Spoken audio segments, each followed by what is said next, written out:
ರಾಜ್ಯ ರಾಜಧಾನಿ ಬೆಂಗಳೂರು ಇವತ್ತು ವಿಶ್ವಮಟ್ಟದಲ್ಲಿ ಗುರುತಿಸಿಕೊಂಡಿದೆ. ಇವತ್ತು silicon city, IT BT city ಅಂತ ಕರೆಸಿಕೊಳ್ಳುತ್ತಿದೆ ಅಂದ್ರೆ ಇದಕ್ಕೆ ಇವರ ಪಾತ್ರ ಪ್ರಮುಖವಾಗಿದೆ.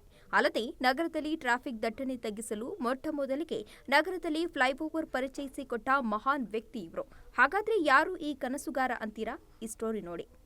ಎಸ್, ರಾಜ್ಯ ರಾಜಧಾನಿ ಬೆಂಗಳೂರು ನಗರವನ್ನ ನಾವು ಇವತ್ತು silicon city, IT BT city ಅಂತೆಲ್ಲ ಕರೆಯುತ್ತಿದ್ದೇವೆ.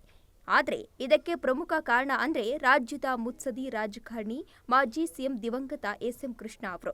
ಇವರು 1999ರಲ್ಲಿ ರಾಜ್ಯದ 16ನೇ ಮುಖ್ಯಮಂತ್ರಿಯಾಗಿ ಪ್ರಮಾಣ ವಚನವನ್ನ ಸ್ವೀಕರಿಸಿದ ನಂತರ ಬೆಂಗಳೂರು ನಗರವನ್ನ ಸಿಂಗಾಪುರ್ ನಗರವನ್ನಾಗಿ ಮಾಡಬೇಕು ಅಂತ ಕನಸು ಕಂಡಿದ್ದ ಮಹಾನ್ ಕನಸುಗಾರ. ಆದರೆ ಇವರ ಉಸಿರು ಇವತ್ತು ನಿಂತಿರಬಹುದು. ಇವರು ಬೆಂಗಳೂರಿಗೆ ಕೊಟ್ಟ ಕೊಡುಗೆಗಳು ಮಾತ್ರ ಅಜರಾಮರವಾಗಿದೆ.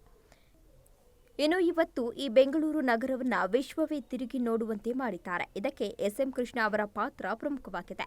ಇವರು ಮುಖ್ಯಮಂತ್ರಿಯಾಗಿದ್ದಂತಹ ಸಂದರ್ಭದಲ್ಲಿ ಬೆಂಗಳೂರಿಗೆ ವಿಕಾಸಸೌಧ, ಮೆಟ್ರೋ, ಐಟಿ-ಬಿಟಿ ಸೇರಿದಂತೆ ಏರ್ಪೋರ್ಟ್ ನಿರ್ಮಾಣ ಮಾಡಲು ಅಡಿಪಾಯ ಹಾಕಿಕೊಟ್ಟವರು. ಅಲ್ಲದೆ ರಾಜ್ಯಕ್ಕೆ ಮೊಟ್ಟಮೊದಲ ಫ್ಲೈಓವರ್ ಪರಿಚಯಿಸಿದ್ದು ಕೂಡ ಇವರೇ. ಅದರಂತೆ ಇಂದು ಚಾಮರಾಜಪೇಟೆ, ರಿಜ್ಮಂಡ್ ಸರ್ಕಲ್ ಫ್ಲೈಓವರ್, ಹೆಬ್ಬಾಳ ಫ್ಲೈಓವರ್ಗಳನ್ನು ನಿರ್ಮಾಣ ಮಾಡಿದ್ದು ಕೂಡ ಇವರೇ ನೋಡಿ.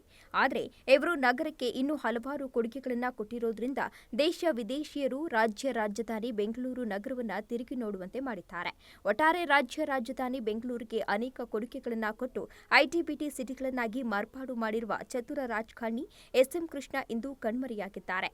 ಆದರೆ ಇವರು ಮಾಡಿರುವ ಕೆಲಸಗಳು ಮಾತ್ರ ಅಜರಾಮರವಾಗಿದೆ.